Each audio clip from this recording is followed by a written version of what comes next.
اعوذ باللہ من الشیطان الرجیم بسم اللہ الرحمن الرحیم الحمد للہ رب العالمین والصلاة والسلام علی اشرف الانبیاء والمرسلین وعلی اہل بیتہ الطیبین الطاہرین المعصومین رب اشرح لی صدری ویسر لی امری واحلل عقدۃ من لسانی یفقہوا قولی۔ تمام تعریفیں، تمام حمد و ثنا اس ذات باری تعالیٰ کے لیے کہ جو تمام جہانوں کا خلق کرنے والا اور پالنے والا ہے، اور تمام درود و سلام محمد و آل محمد کے لیے کہ جو وجہ تخلیق کائنات ہیں۔ السلام علیکم ورحمۃ اللہ وبرکاتہ۔ سورہ بقرہ کی تفسیر آج آغاز ہے آیت نمبر 30 سے۔ گزشتہ سیشن میں ہم نے 29 آیت تک مکمل کیا تھا۔ ارشاد رب العزت ہو رہا ہے، بسم اللہ الرحمن الرحیم، وَإِذْ قَالَ رَبُّكَ لِلْمَلَائِكَةِ إِنِّي جَاعِلٌ فِي الْأَرْضِ خلیفہ، کہ اور جب تیرے رب نے فرشتوں سے کہا میں زمین میں ایک خلیفہ نائب بنانے والا ہوں، قَالُوا أَتَجْعَلُ فِيهَا مَن يُفْسِدُ فِيهَا وَيَسْفِكُ الدِّمَاءَ، تو فرشتوں نے کہا کہ کیا تو زمین میں ایسے کو خلیفہ بنائے گا، مَن يُفْسِدُ، کہ جو اس میں فساد پھیلائے گا، وَيَسْفِكُ الدِّمَاءَ، اور خونریزی کرے گا، وَنَحْنُ نُسَبِّحُ بِحَمْدِكَ وَنُقَدِّسُ لَكَ، جبکہ ہم تیری ثنا کی تسبیح اور تیری پاکیزگی کا ورد کرتے رہتے ہیں۔ قال انی اعلم ما لا تعلمون، اللہ نے فرمایا کہ میں وہ جانتا ہوں جو تم نہیں جانتے۔ قال انی اعلم ما لا تعلمون، جو میں جانتا ہوں وہ تم نہیں جانتے۔ قرآن کریم میں یہ منفرد آیت ہے کہ جو انسان کو اس کی قدر سے آگاہ کر رہی ہے۔ یہ وہ آیہ مبارکہ ہے کہ جس میں انسان کو روئے زمین پر اپنا خلیفہ یا اپنا نمائندہ مقرر کرنے کی خبر فرشتوں کو دی جا رہی ہے، اور فرشتے انسان کے اس تقرر پر اپنے تحفظات کا اظہار کر رہے ہیں۔ یہاں سب سے پہلے تو یہ بات قابل غور ہے کہ اللہ انسان کو زمین پر اپنا نائب مقرر کر رہا ہے۔ نائب یا خلیفہ یا جانشین کسے مقرر کیا جاتا ہے کہ جس میں اس کی اپنی صفات ہوں، یعنی جو اپنا نائب مقرر کر رہا ہے یا خلیفہ مقرر کر رہا ہے، اس کی اپنی صفات اس کے نائب کے اندر موجود ہوں، یعنی وہ جس کا جانشین بننے جا رہا ہے اس میں اس کی جیسی صفات دیکھنا ہے کہ موجود ہیں یا نہیں ہیں، کیونکہ جس کا نائب ہوگا اسی کی نمائندگی کر رہا ہوگا۔ تو اگر اس کی صفات موجود ہوں گی تو ہی احسن طریقے سے اپنے فرائض کو انجام دے سکے گا۔ اسی لیے اللہ نے انسان کو اشرف المخلوقات کا درجہ عطا کیا ہے،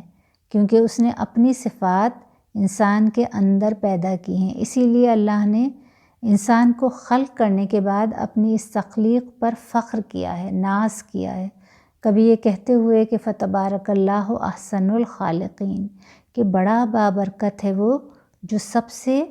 بہترین خلق کرنے والا ہے۔ کبھی کہتا ہے کہ لقد خلقنا الانسان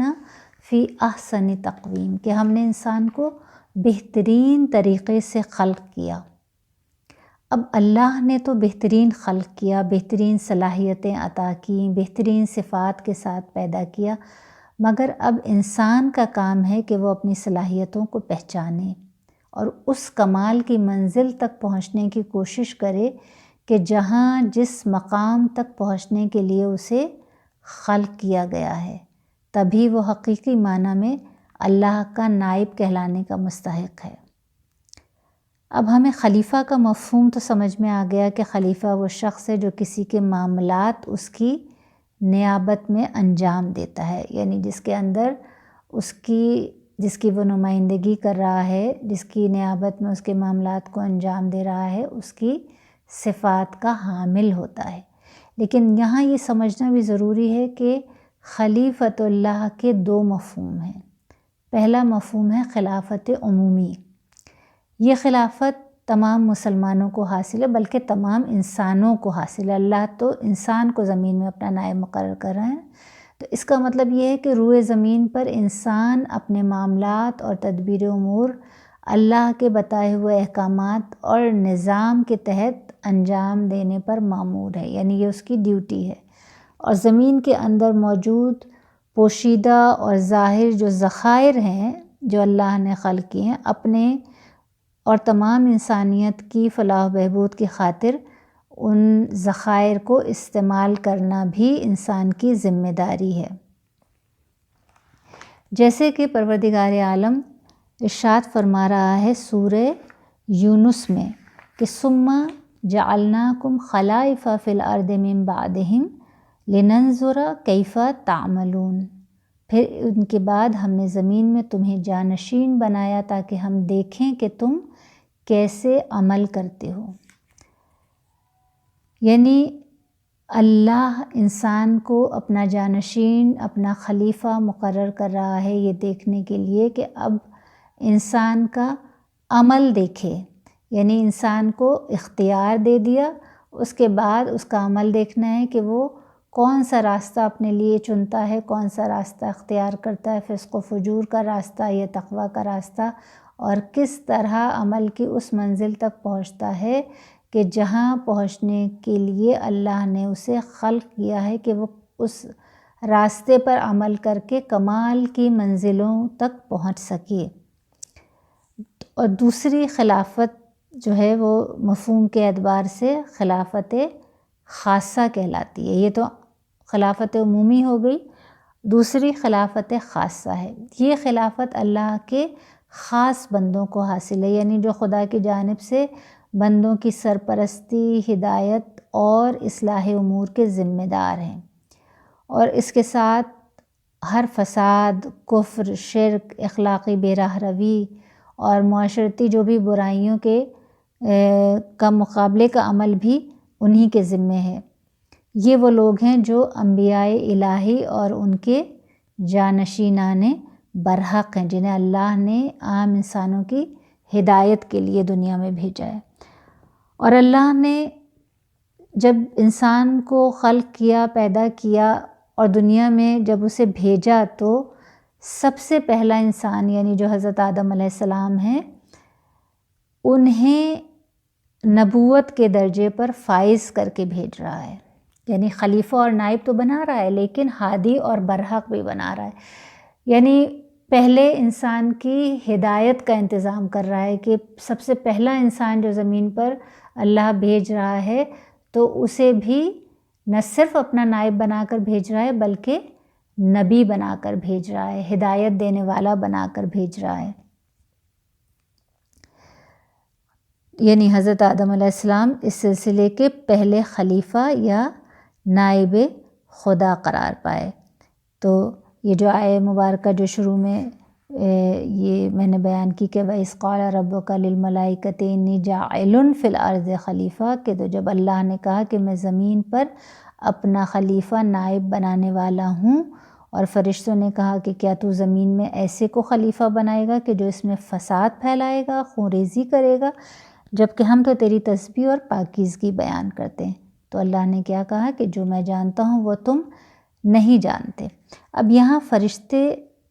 اللہ پر، اللہ کے فیصلے پر اعتراض نہیں کر رہے، سرکشی نہیں کر رہے، کیونکہ یہ بات ان کی عصمت کے خلاف ہے۔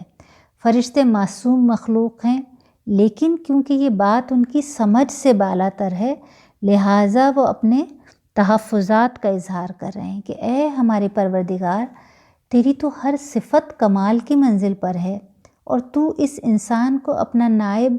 اپنا خلیفہ بنانے جا رہا ہے کہ جو زمین پر فساد برپا کرے گا، جو خون بہائے گا۔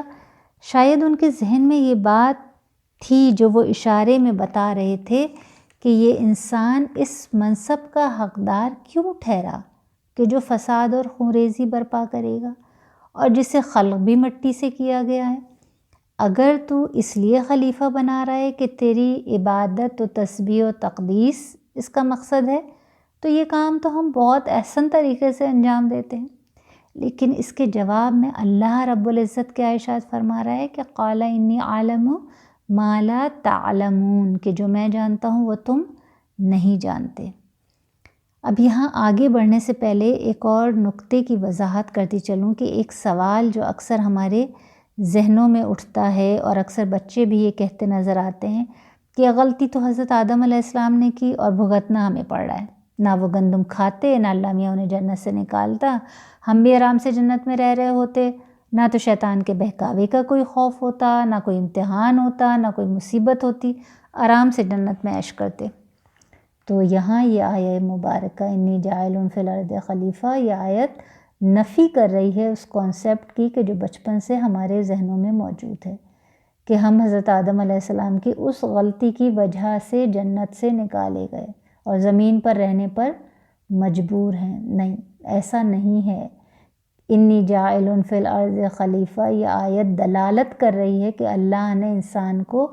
زمین پر اپنا نائب بنا کر، اپنا خلیفہ بنا کر بھیجنے کی غرض سے ہی خلق کیا تھا، اور ہم سب اپنی اپنی کیپیسٹی میں اللہ کا نائب ہونے کے فرائض انجام دے سکتے ہیں، اللہ کی خلافت کا لباس زیب تن کر سکتے ہیں۔ یہ بہت خوبصورت منصب ہے جو اللہ نے ہمیں عطا کیا، اور جیسے جیسے ہم ابھی آگے بڑھیں گے اور مزید ان آیات کو سمجھیں گے تو یہ کانسیپٹ ہمارا اور زیادہ کلیئر ہوتا جائے گا کہ اللہ نے حضرت آدم علیہ السلام کو کس مقصد سے خلق کیا تھا، اور اللہ نے انہیں زمین پر بھیجنا ہی تھا۔ اور جیسا کہ میں نے ابتدا میں عرض کیا کہ ایک عمومی خلافت ہے اور ایک خلافت خاصہ ہے جو کہ انبیاء و مرسلین اور ائمہ طاہرین سے مخصوص ہے، مگر عمومی خلافت کا منصب ہر انسان کے لیے ہے، بشرطے کہ وہ اپنے اس منصب کو پہچانے اور اپنی ذمہ داریاں جو اس سلسلے میں اس پر عائد ہوتی ہیں انہیں بخوبی ادا کرے، اور اس کے نتیجے میں اس انعام کا حقدار ٹھہرے جو جنت کی صورت میں اس کے لیے رکھا گیا ہے، جو اس کی منزل ہے۔ اور اس کے بعد آیت نمبر 31 میں پروردگار عالم ارشاد فرما رہا ہے کہ وَعَلَّمَ آدَمَ الْأَسْمَاءَ كُلَّهَا ثُمَّ عَرَضَهُمْ عَلَى الْمَلَائِكَةِ فَقَالَ أَنبِئُونِي بِأَسْمَاءِ هَؤُلَاءِ إِن كُنتُمْ صَادِقِينَ۔ اور اللہ نے آدم کو تمام نام سکھا دیے، وَعَلَّمَ آدَمَ الْأَسْمَاءَ كُلَّهَا، تمام نام سکھا دیے، ثُمَّ عَرَضَهُمْ عَلَى الْمَلَائِكَةِ، پھر انہیں فرشتوں کے سامنے پیش کیا، فقالا، پھر فرمایا، انبئونی باسماء ہؤلاء ان کنتم صادقین، اگر تم سچے ہو تو مجھے ان کے نام بتاؤ۔ قالوا سبحانک لا علم لنا الا ما علمتنا انک انت العلیم الحکیم، تو فرشتوں نے کیا کہا، تو پاک و منزہ ہے، جو کچھ تو نے ہمیں بتا دیا ہے ہم اس کے سوا کچھ نہیں جانتے، یقیناً تو ہی بہتر جاننے والا، حکمت والا ہے۔ اللہ نے آدم کو تمام نام سکھائے، پھر انہیں فرشتوں کے سامنے پیش کیا، پھر فرمایا تم سچے ہو تو مجھے ان کے نام بتاؤ۔ تو اب اس حقیقت کو سمجھنے کی ضرورت ہے کہ دنیا میں بھی جو بے جان چیزیں ہمارے سامنے ہیں، ان بے جان چیزوں کو انوینٹ کرنے والا، ایجاد کرنے والا، خلق کرنے والا جو بھی ہو، اس کے ذہن میں اسے بنانے سے پہلے کوئی مقصد ضرور ہوتا ہے کہ میں اسے کیوں بنا رہا ہوں، کس کام کے لیے بنا رہا ہوں، کس مقصد کے لیے بنا رہا ہوں، پھر اسی حساب سے وہ اسے ڈیزائن کرتا ہے تاکہ جس مقصد کے لیے بنا رہا ہے اسے حاصل کر سکے۔ تو یہاں تو خلق کرنے والا پروردگار عالم ہے کہ جو احسن الخالقین ہے، یعنی سب خلق کرنے والوں سے بہترین خلق کرنے والا۔ تو جب وہ اپنی سب سے بہترین مخلوق کو خلق کرنے جا رہا ہے تو یقیناً اس کے ذہن میں کوئی بہت بہترین مقصد ہوگا جس کے تحت وہ اسے خلق کر رہا ہے۔ تو اب پروردگار عالم کا حضرت آدم علیہ السلام کو کچھ اسماء کی تعلیم دے دینا اور پھر فرشتوں کو یہ چیلنج کرنا کہ آدم علیہ السلام کو تو ان اسماء کا علم ہے، اب اگر تم اس سے برتر ہو تو تم یہ نام بتا دو۔ تو یہ بات عقل کے بھی خلاف ہے، عدل الہی کے بھی خلاف ہے، اس لیے کہ جناب آدم علیہ السلام کو وہ نام اللہ نے سکھائے اور فرشتوں کو نہیں سکھائے۔ پھر مقابلہ کیسا کہ ایک کو نام سکھا دیے اور ایک کو نہیں سکھائے؟ تو جس کو سکھا دیے اس سے اللہ کہہ رہا ہے کہ اب اس کو بتاؤ جس کو نہیں سکھائیں، اور پھر اسے جس کو نہیں سکھائیں اسے چیلنج کر رہا ہے۔ تو یہ بات نہ عقل تسلیم کرتی ہے اور نہ ہی عدل الہی کے مطابق ہے۔ تو یہ بات وضاحت کر رہی ہے اس امر کی کہ حضرت آدم علیہ السلام کو فرشتوں پر صرف علمی برتری حاصل نہیں تھی بلکہ معنوی برتری تھی وہ بھی حاصل تھی، اور یہ برتری اس لیے حاصل تھی کہ اللہ خالق ہے اور اس نے جو صفات جناب آدم علیہ السلام کی خلقت میں رکھی تھیں وہ فرشتوں کی خلقت میں نہیں رکھی تھیں، اس لیے کہ وہ خالق ہی سب سے بہتر جاننے والا ہے کہ اس نے اپنی کس مخلوق سے کیا کام لینا ہے۔ تو اب کیونکہ جو نام اللہ نے حضرت آدم علیہ السلام کو تعلیم دی ہے تو وہ ہمیں یہ سمجھ لینا چاہیے کہ وہ کوئی سبزی یا پھل کے نام نہیں تھے کہ دنیا میں جو اللہ نے جو چیزیں پیدا کی تھیں ان کے نام تھے کہ جن کی بنیاد پر حضرت آدم علیہ السلام کو ملائکہ پر برتری حاصل ہو جاتی۔ نہیں، یہ آیت دلالت کر رہی ہے کہ اسمائہم سے مراد، یعنی عربی میں یہ پروناؤن کے طور پہ استعمال ہوتا ہے، مراد یہ ہے کہ ان اسماء کا ذکر ہو رہا ہے کہ جو عقل رکھتے ہوں، جو صاحبان عقل ہوں، جن کے اندر قوت عقل موجود ہو۔ تو مختلف تفاسیر کا جب مطالعہ ہم کرتے ہیں تو ہمیں پتہ چلتا ہے کہ اس میں یہ درج ہے کہ اللہ نے حضرت آدم علیہ السلام کو پنجتن پاک کے اسماء کی تعلیم دی جس سے فرشتے ناواقف تھے، اور یہ روایات اس بات پر دلالت کرتی ہیں کہ جو تمام مکاتب فکر کی کتابوں میں موجود ہیں، کہ مثلاً جیسے کہ رسالت مآب صلی اللہ علیہ وآلہ وسلم نے ارشاد فرمایا کہ میں اس وقت بھی نبی تھا جب آدم پانی اور مٹی کے درمیان تھے۔ یہ مشہور و معروف حدیث سے رسول خدا صلی اللہ علیہ وآلہ وسلم کہ اول ما خلق اللہ نوری و انا و علی من نور واحد، کہ اللہ نے سب سے پہلے میرے نور کو خلق کیا اور میں اور علی ایک ہی نور کے دو ٹکڑے ہیں۔ تو یہ وہ ہستیاں تھیں کہ جنہیں اللہ نے حضرت آدم علیہ السلام سے پہلے خلق کیا تھا اور بعد میں انہیں بشر کی صورت میں ہی دنیا میں بھیجنا تھا۔ اور کتاب نور الثقلین میں بھی یہ روایت موجود ہے جو کہ امام جعفر صادق علیہ السلام سے بیان کی گئی ہے کہ اللہ تعالیٰ نے آدم علیہ السلام کو حقائق و موجودات کی تعلیم کے علاوہ ان کی نسل سے پیدا ہونے والے حجت الہی یعنی معصومین و ہادیان برحق کے ناموں کی تعلیم دی۔ پھر ان فرشتوں کے سامنے پیش کر کے کہا گیا کہ ان کے نام اور شخصیت کے بارے میں بتاؤ اگر تم اپنے دعوے میں سچے ہو۔ تو تسبیح و تقدیس کے ذریعے خلافت کا دعویٰ کرتے ہوئے فرشتے جواب نہیں دے سکے اور اپنے محدود علم کا اعتراف کیا اور یہ کہا کہ قالوا سبحانک لا علم لنا الا ما علمتنا انک انت العلیم الحکیم، کہ پروردگار تو پاک و منزہ ہے، جو کچھ تو نے ہمیں سکھایا ہم اس کے علاوہ کچھ نہیں جانتے، یقیناً تو ہی بہتر جاننے والا اور حکمت والا ہے۔ اب اللہ نے حضرت آدم علیہ السلام کو یہ سکھایا اور فرشتوں کو کیوں نہیں سکھایا؟ اس لیے کہ فرشتے اس کے متحمل نہیں ہو سکتے تھے، ان کے اندر وہ صلاحیت نہیں تھی، وہ معرفت جو حضرت آدم علیہ السلام ان ہستیوں کی جو معرفت رکھ سکتے تھے وہ فرشتوں کے اندر وہ صلاحیت اللہ نے پیدا ہی نہیں کی تھی کہ وہ اس معرفت کو درک کر سکتے، اس کو برداشت کر سکتے، اس کو تحمل کر سکتے۔ تو کیونکہ جب فرشتوں نے یہ سمجھ لیا کہ یہ انسان خدا کی وہ مخلوق ہے کہ جو معرفت کی اس منزل پر ہے کہ جسے ہم درک نہیں کر سکتے، برداشت نہیں کر سکتے، تو اس وقت انہوں نے سرکشی نہیں کی، انہوں نے تواضع اور انکساری کے ساتھ اپنے اس عہدے سے نااہلی کا اعتراف کیا کہ یقیناً جہاں تک جناب آدم علیہ السلام اور ان کی نسل سے آنے والے سید البشر خاتم النبیین رسالت مآب صلی اللہ علیہ وآلہ وسلم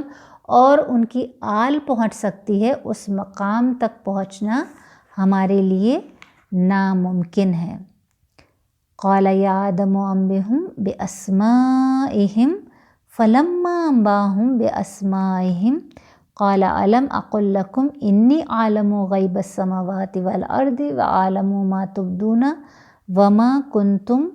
تکتمون۔ تو اب اس کے آگے پروردگار عالم کیا ارشاد فرما رہا ہے کہ اللہ نے فرمایا اے آدم ان فرشتوں کو ان کے نام بتلا دو۔ بس جب آدم نے انہیں ان کے نام بتا دیے تو اللہ نے فرمایا کیا میں نے تم سے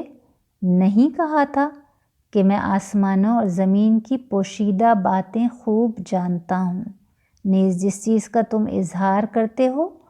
اور جو کچھ تم پوشیدہ رکھتے ہو وہ سب جانتا ہوں۔ اب اس آیہ مبارکہ میں ایک نقطہ ہے سمجھنے کا، وہ یہ ہے کہ جب فرشتوں نے اس بات کا اقرار کر لیا کہ پروردگار تو پاک و منزہ ہے اور جو تو جانتا ہے وہ ہم نہیں جانتے، تب اللہ نے حضرت آدم علیہ السلام سے فرمایا کہ اے آدم فرشتوں کو ان کے نام بتلا دو۔ جناب آدم علیہ السلام کو یہ نہیں کہا جا رہا کہ فرشتوں کو سکھاؤ یا تعلیم دو، جیسا کہ آیت نمبر 31 میں ہم نے پڑھا کہ وَعَلَّمَ آدم الاسماء، اللہ نے سکھا دیے آدم کو وہ اسماء، لیکن حضرت آدم علیہ السلام کو کیا کہا جا رہا ہے کہ فرشتوں کو بتا دو، یعنی خبر دے دو، انبئہم باسمائہم، ان اسماء کی خبر دے دو، نبا سے نکلا ہے انبئہم۔ تو سکھلانے میں، بتانے میں یعنی تعلیم دینے میں اور خبر دینے میں بڑا فرق ہوتا ہے، کیونکہ اللہ نے جناب آدم علیہ السلام کو علم دیا تھا تو وہ علم لدنی تھا، کیونکہ خود براہ راست اللہ سکھا رہا ہے، جیسے کہ سورہ کہف میں بھی ارشاد ہوتا ہے کہ وَعَلَّمْنَاهُ مِن لَدُنَّا عِلْمًا، اور اپنی طرف سے اپنے پاس سے علم سکھایا تھا، کیونکہ فرشتوں میں اس علم کو درک کرنے کی وہ صلاحیت نہیں تھی جو صلاحیت اللہ رب العزت نے انسان کے وجود میں رکھی تھی۔ اور جب جناب آدم علیہ السلام نے بتا دیے فرشتوں کو وہ اسماء، تب اللہ نے فرمایا کہ کیا میں نے تم سے نہیں کہا تھا کہ زمین و آسمان میں پوشیدہ چیزوں سے آگاہ ہوں، اور جو کچھ تم اظہار کرتے ہو اور جو کچھ چھپاتے ہو سب میرے علم میں ہے۔ اور اس جملے میں جناب آدم علیہ السلام کی خلافت سے متعلق ابلیس کے منفی رویے کی طرف اشارہ ہو سکتا ہے، اور جناب آدم علیہ السلام کو سجدہ کرنے کے وقت ابلیس نے کھل کر اس کا اظہار کیا تھا، جس کا بیان اب آگے آنے والی آیات میں آئے گا، جس کی تفسیر اگلے سیشن میں بیان کی جائے گی۔ آج آیت نمبر 33 پر ہم اختتام کرتے ہیں۔ دعا گو ہوں بارگاہ رب العزت میں کہ ہم سب کو قرآن کریم پڑھنے، سمجھنے کی اور اس پر عمل کرنے کی توفیق عطا فرمائے۔ وآخر دعوانا ان الحمد للہ رب العالمین۔ ربنا تقبل منا انک انت السمیع العلیم۔ اللہم صلی علی محمد وآل محمد وعجل فرجہم۔